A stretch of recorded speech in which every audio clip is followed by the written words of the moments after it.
Hello everyone, welcome again to fine art study.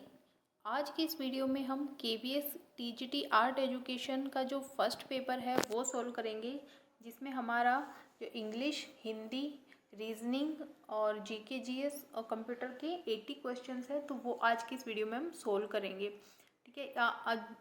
Response sheet आप सबको पता है, आंसर की जारी कर दी गई है केवीएस के द्वारा, तो आप सबने अपनी जो शीट है वो निकाल कर आंसर की से मैच कर लिया होगा कि किसके कितने मार्क्स आ रहे हैं। ठीक है, तो देखते हैं। तो देखिए, ये जो एग्ज़ाम है वो 13 को हुआ था। 13 को, ये 13 फरवरी को ये एग्ज़ाम हुआ था, तो उसी की ये आंसर की है। तो हमारा पहला जो क्वेश्चन है, ये पहला जो पार्ट है ये हमारा इंग्लिश का है, जिसमें कि हमारे 15 क्वेश्चन है। तो देख लेते हैं। और देखिए, सबसे पहले ये जो नीचे आपको गिवन आंसर है, ये जो जिस भी स्टूडेंट की शीट है उसके ये आंसर है। ठीक है, तो ज़रूरी नहीं कि ये सही हो सारे। तो चलिए देखते हैं।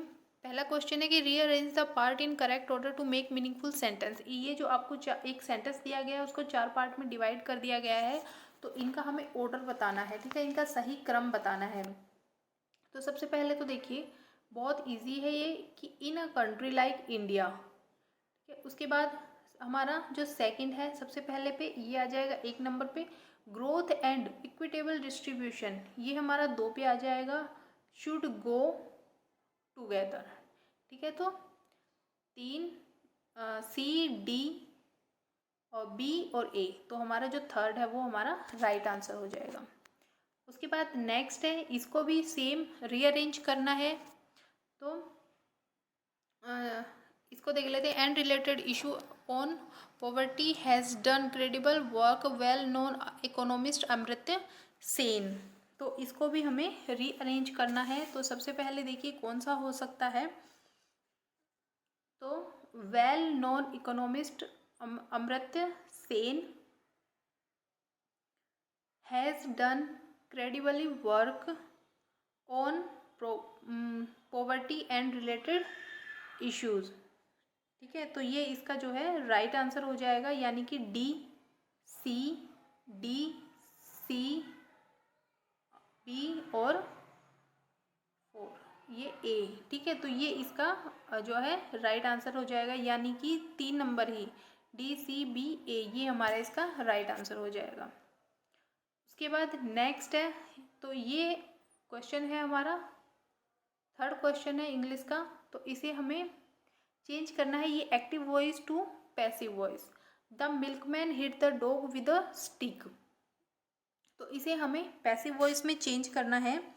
तो इसका जो आंसर है वो हो जाएगा, the dog was hit with a stick by the milkman. तो हमारा जो सेकंड है वो इसका राइट आंसर हो जाएगा। नेक्स्ट है, ये भी आपका सेम है, इसे भी एक्टिव वॉइस से पैसिव वॉइस में आपको चेंज करना है। The university awarded him a post graduate degree. तो ये भी हमें जो है चेंज करना है। तो इसका जो राइट आंसर है वो हो जाएगा, he was awarded a post graduate degree by the university. जो थर्ड ऑप्शन है वो इसका राइट आंसर हो जाएगा। उसके बाद नेक्स्ट है, तो ये filling the blanks with correct proposition. तो इसमें हमें प्रोपोजिशन बतानी है। क्वेश्चन है कि in his autobiography the writer refer dash his early jobless year. तो इसमें हमें बताना है। तो इसका जो राइट आंसर है वो हो जाएगा ऑफ। तो the writer refers of his earlier jobless years. Option number A इसका राइट आंसर है। सॉरी, इसका हो जाएगा 2 जो है वो इसका राइट आंसर हो जाएगा, to his early jobless years. तो इसका नंबर 4 जो है वो इसका राइट आंसर है। उसके बाद नेक्स्ट है, इसमें भी आपको प्रोपोजिशन बतानी है। Because of his shady past the player has been disqualified competition in the tournament. तो इसमें भी आपको जो है वो प्रोपोजिशन बतानी है। तो इसका जो राइट आंसर है वो हो जाएगा from. The player has been disqualified from competition in the tournament. तो बी इसका राइट आंसर है। उसके बाद नेक्स्ट है, तो इसमें आपको बताना है कि इसमें आपको टेंस बताने हैं। Identify the correct tense from the underline part in the given sentence. Have you read Chanakya's seminal work Arthashastra. ठीक है, तो ये आपको बताना है कि ये कौन सा टेंस है इसमें। तो इसमें हो जाएगा प्रेजेंट परफेक्ट टेंस।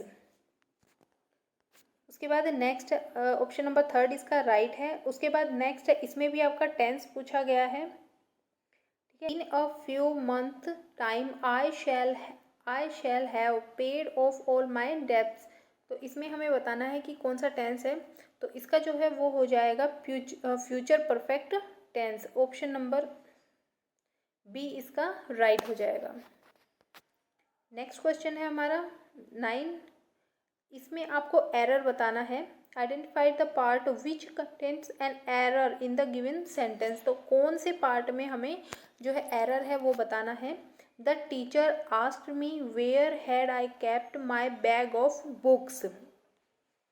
तो इसका जो है वो हो जाएगा, जो राइट आंसर है वो हो जाएगा हमारा 3rd, where had I kept. इसमें जो है एरर है तो इसका राइट आंसर हो जाएगा 3rd।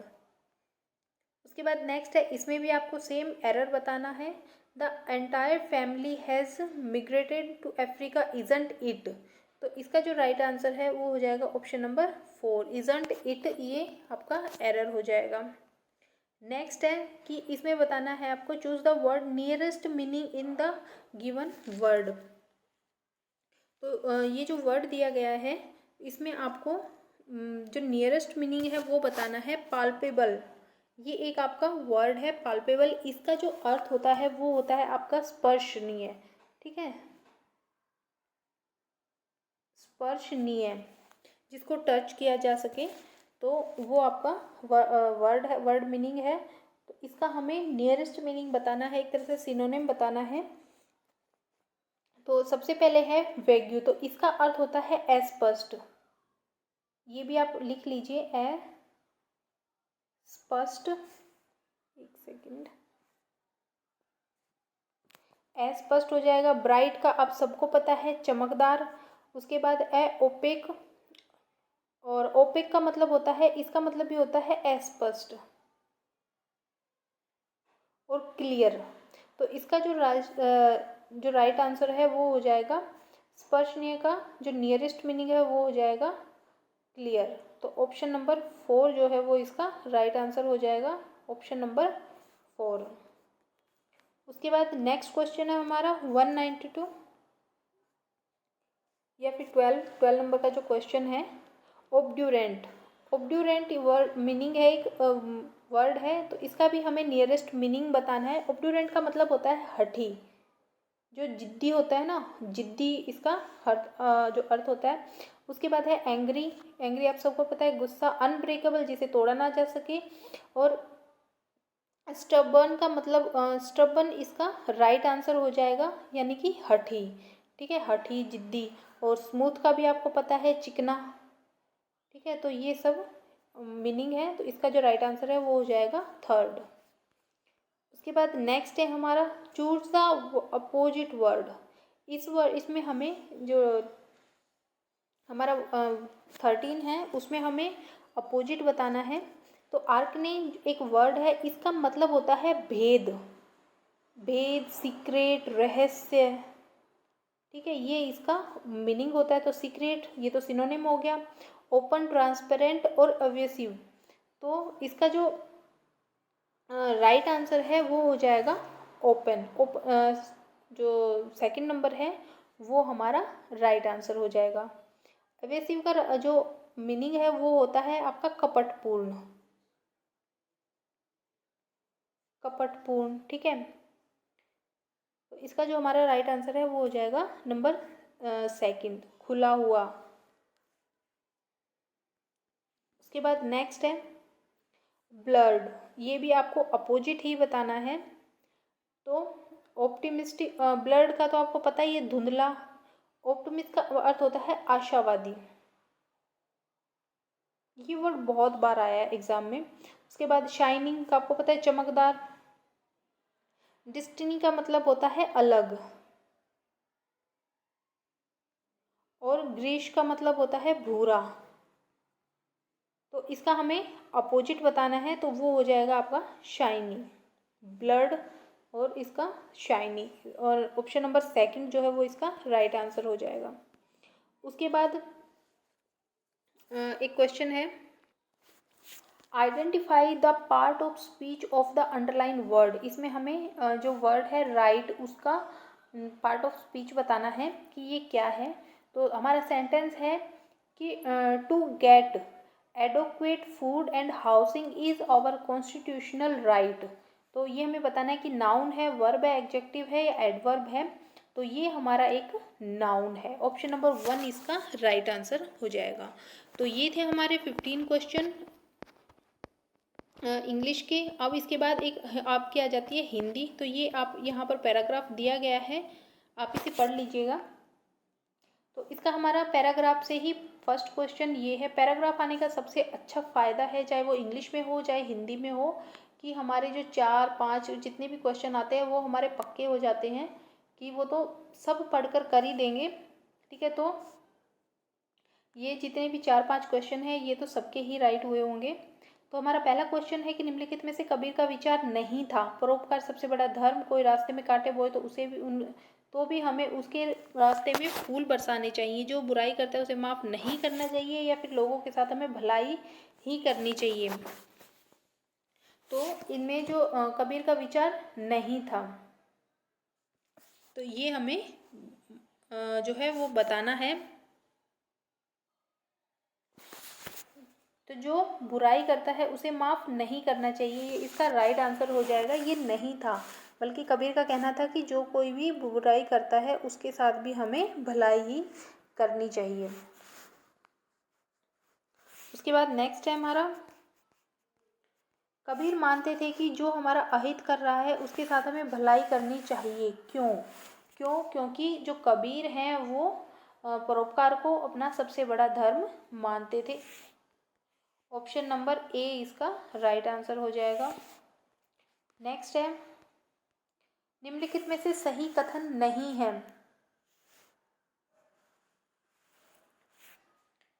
कबीर परोपकार को सबसे बड़ा कार्य मानते थे, ये तो सही है। कबीर मोहमाया में बंधे नहीं थे, ये भी सही है। कबीर धार्मिक आडंबरों के विरोधी थे, ये भी सही है। कबीर पर एकीश्वरवाद का प्रभाव नहीं था, ये आपका गलत है। यानी कि ये क्वेश्चन जो है वो आपका जो आंसर है वो आपका राइट हो जाएगा, नंबर 4। उसके बाद नेक्स्ट है, कबीर के अनुसार समय का सदुपयोग कैसे करना चाहिए। तो ये करना चाहिए दूसरों की भलाई कर कर। उसके बाद नेक्स्ट है, कबीर लोगों को क्या चेतावनी देते थे।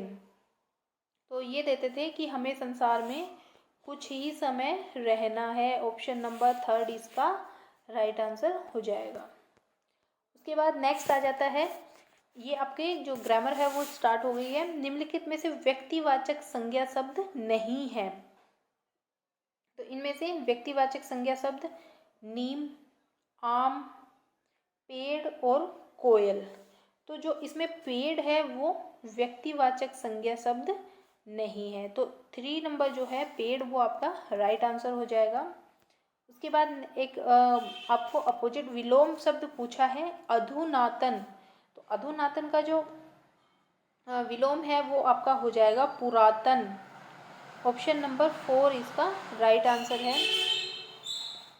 नेक्स्ट क्वेश्चन है हमारा, मेघ का पर्यायवाची शब्द नहीं है। देखिए ये जो नहीं शब्द है ना, ये इतनी मिस्टेक करवाता है स्टूडेंट से, क्योंकि हम जल्दी में जो नहीं है उस पर हम ध्यान ही नहीं देते और डायरेक्ट क्वेश्चन पढ़ते हैं। तो इसमें कोई भी आप एग्ज़ाम दें, कोई भी क्वेश्चन पेपर पढ़ें, तो उसमें आप क्वेश्चन को ध्यान से पढ़ें। ठीक है, तो मेघ का हमें पर्यायवाची शब्द जो इनमें से नहीं है वो बताना है। तो जो पयोधी है वो इसका राइट आंसर हो जाएगा, ऑप्शन नंबर 2। नेक्स्ट है, द्विगु समास का उदाहरण है। तो द्विगु समास जो है, पचरंगा द्विगु की सबसे बड़ी पहचान है कि जिसके पहले संख्या आती हो। तो ये हमारा हो जाएगा पचरंगा यानी 5 रंगों वाला, 5 रंगों वाला। उसके बाद दशानन, तो दश है आनंद जिसके, इसमें आपका तीसरा अर्थ निकल रहा है, ठीक है। 10 है आनंद जिसके, आनंद यानी सर, तो वो हो जाएगा आपका रावण, रावण को बोलते हैं ना दशानन, ठीक है। ये आपका हस्तलिखित, हाथ से लिखा हुआ महान है जो आत्मा, तो ये आपका। उसके बाद नेक्स्ट है व्यंजन संधि वाला शब्द है, तो जो निश्चल है वो आपका व्यंजन संधि वाला शब्द हो जाएगा, निह प्लस चल। उसके बाद नेक्स्ट है इसमें आपको विशेषण बताना है, गुणवाचक विशेषण नहीं है। हम थोड़ा जल्दी जल्दी करेंगे, क्वेश्चन 80 है तो काफ़ी टाइम लग जाएगा, इसलिए वीडियो काफ़ी लंबा हो जाएगा। तो जो टिकाऊ, कम, सफ़ेद और सच, तो देखिए टिकाऊ, सफ़ेद और सच ये तीनों ही किसी भी चीज़ की विशेषता बताते हैं। उसके बाद जो कम है ये क्वांटिटी है, यानी कि उसकी जो मात्रा होती है, ठीक है, कम ज़्यादा, तो ये हमारा जो गुणवाचक विशेषण है वो हो जाएगा कि ये नहीं है। उसके बाद नेक्स्ट है कि इसमें तत्सम और तद्भव का असंगत युग्म बताना है, तो खार और खाक, यही आपका आंसर हो जाएगा। जिव्या का जीव, कोकिल का कोयल और स्वर्ण का सोना, ये तीनों ही राइट है, और जबकि खार और खाक जो है वो हमारा आंसर हो जाएगा, ये रॉन्ग है। उसके बाद नेक्स्ट है कि एकार्थी शब्द बताइए इनमें से, निंदा, कुल, तार और निशान। तो जो पहला ही शब्द है हमारा निंदा, ये एकार्थी शब्द है, ए ऑप्शन इसका राइट हो जाएगा। ईद का चांद होना बहुत बेसिक मुहावरा है, ईद का चांद यानी मुश्किल से दिखाई देना, जो बहुत काफ़ी देर में दिखाई देता है, बहुत लंबे समय के बाद दिखाई देता है, उसे बोलते हैं कि ईद का चांद होना। उसके बाद है वर्तनी की दृष्टि से शुद्ध शब्द बताइए, तो ये आपका हो जाएगा सा। तो इसमें आपको जो है वो शुद्ध शब्द बताना है कि इसमें से शुद्ध शब्द कौन सा है। तो सबसे पहले देखिए कल्याण, तो कल्याण लिखते हैं ऐसे, अणय आता है इसमें लास्ट में। उसके बाद है पुण्य, तो इसमें आ जाएगा आपका अणय आधा। उसके बाद है उपलक्ष्य, तो उपलक्ष्य आपका लिखते हैं उप आदर्श और ए उपलक्ष्य। जो सामर्थ्य है वो आपका राइट है, बिल्कुल सही लिखा हुआ है, तो ऑप्शन नंबर 4 इसका राइट आंसर हो जाएगा। उसके बाद आपका ओके, तो ये आपका जीके जो जीएस का पार्ट है वो आ जाता है। तो इसमें पहला क्वेश्चन है कि भारत में समग्र शिक्षा योजना के संबंध में निम्नलिखित कथनों पर विचार कीजिए।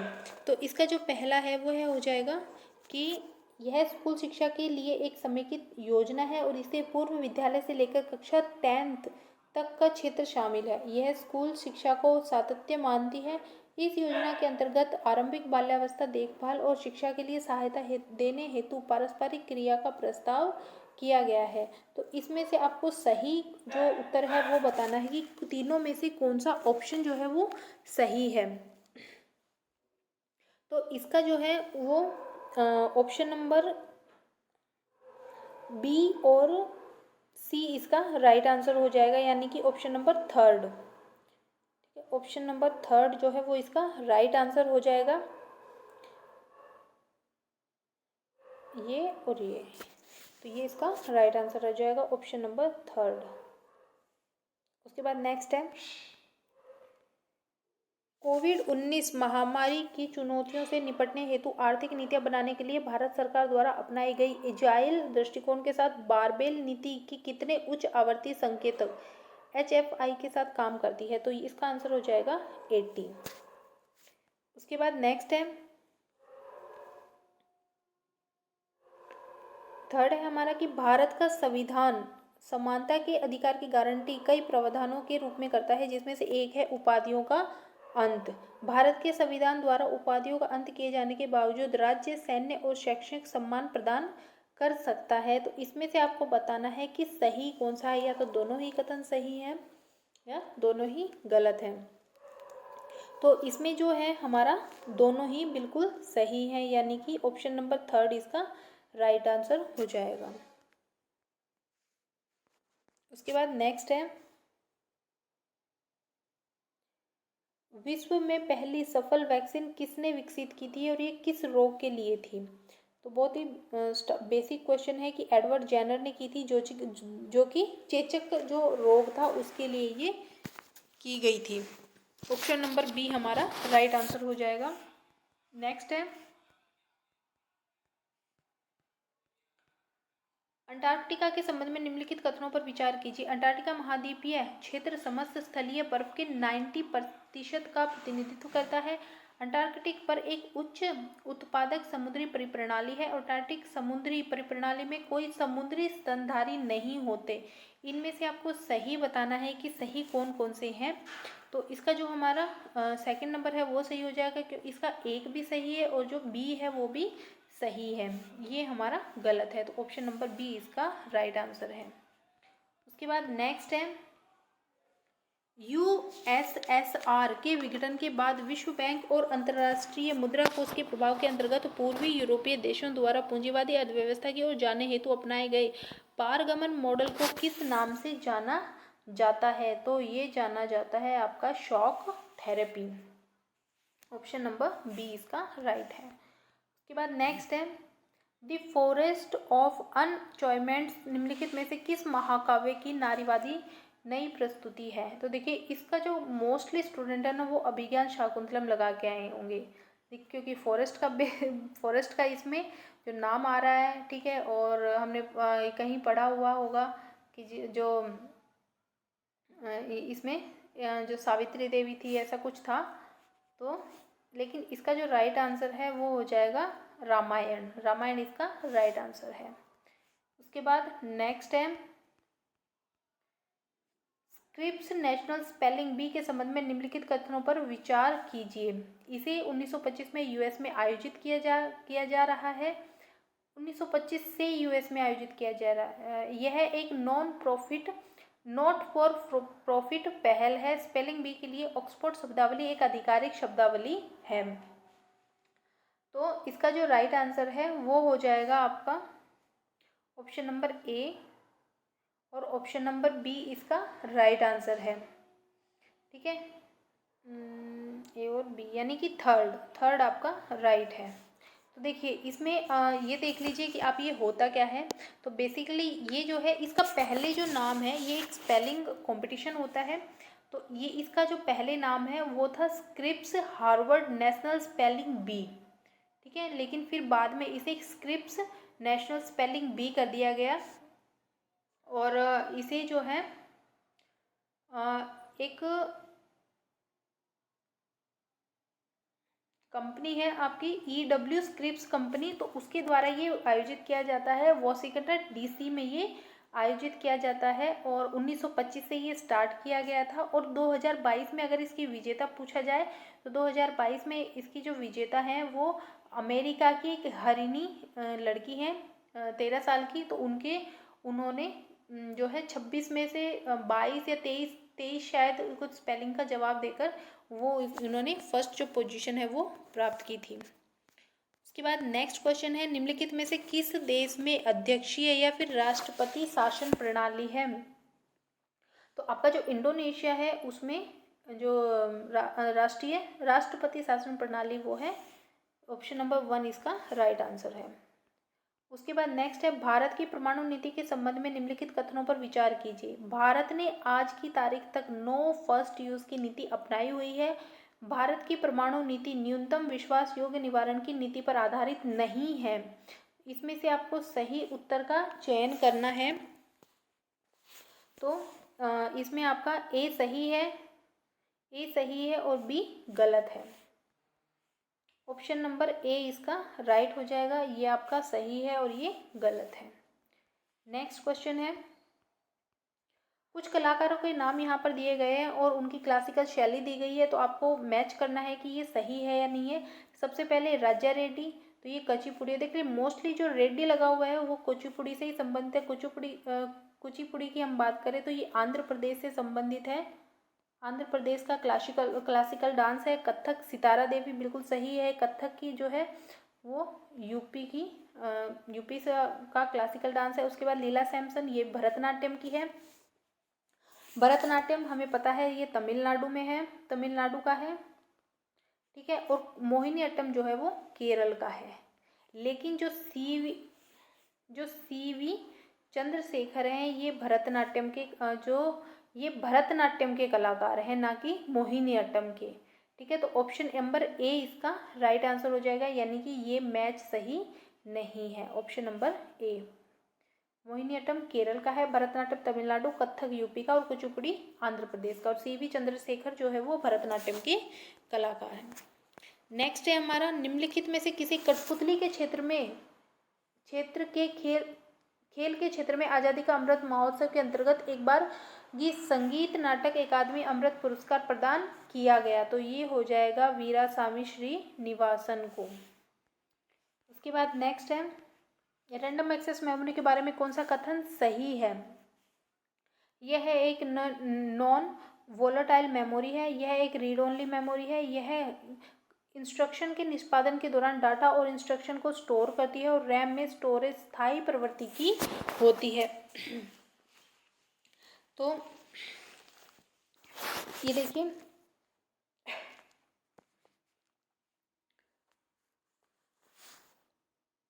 इसका जो है नंबर 3 इसका राइट आंसर हो जाएगा। यह इंस्ट्रक्शन के निष्पादन के दौरान डाटा और इंस्ट्रक्शन को स्टोर करती है। रीड ओनली मेमोरी, तो ये हो जाएगा आपका रोम होता है, ये तो हमें पता ही है। ठीक है, ये जो परमानेंट भी नहीं है, तो इसका जो नंबर 3 है वो राइट आंसर हो जाएगा।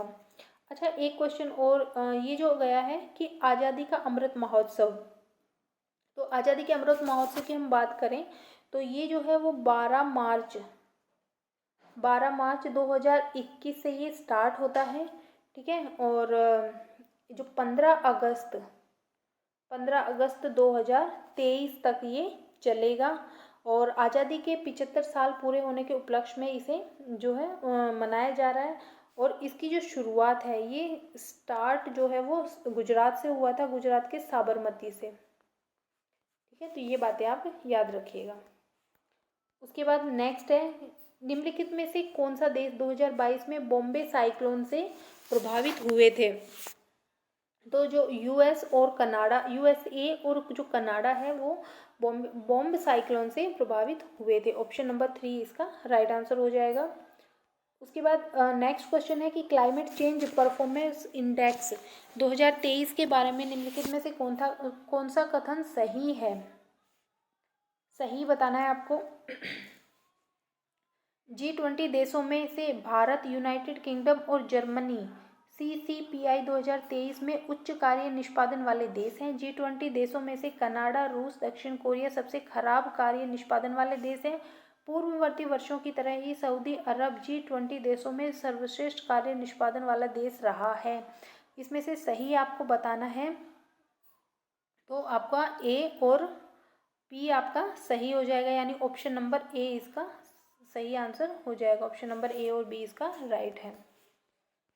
उसके बाद नेक्स्ट है, पृथ्वी की चंद्रमा की सतह पर तापमान की परास क्या है? तो ये आपका हो जाएगा 190 डिग्री सेल्सियस से 110 डिग्री सेल्सियस।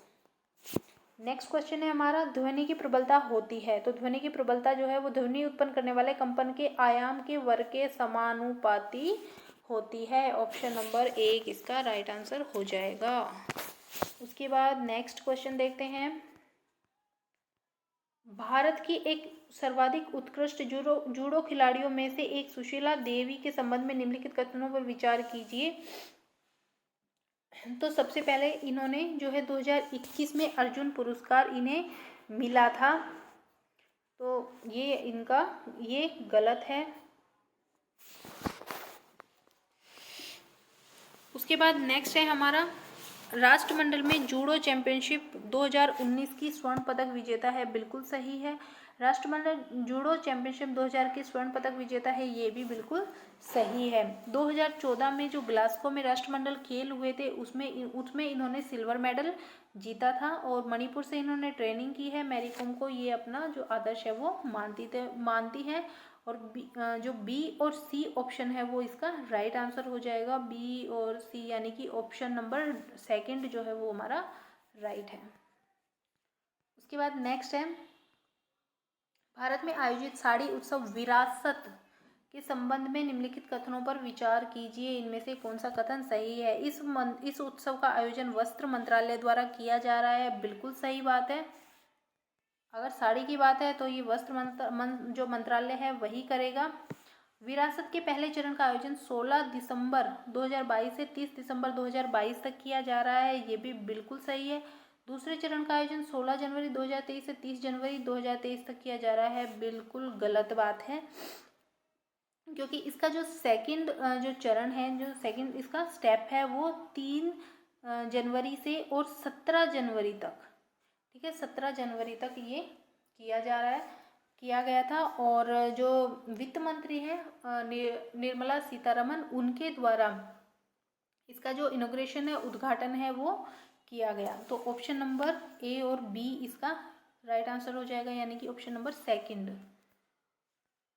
उसके बाद नेक्स्ट है, लास्ट क्वेश्चन है ये जीके जीएस का, कि भारत में पीएनजी नेटवर्क में पहली बार ग्रीन हाइड्रोजन मिश्रण कार्य किस नगर क्षेत्र में प्रारंभ किया गया।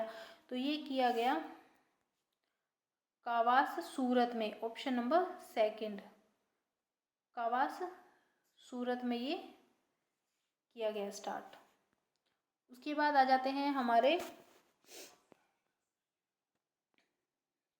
रीजनिंग के जो क्वेश्चन हैं।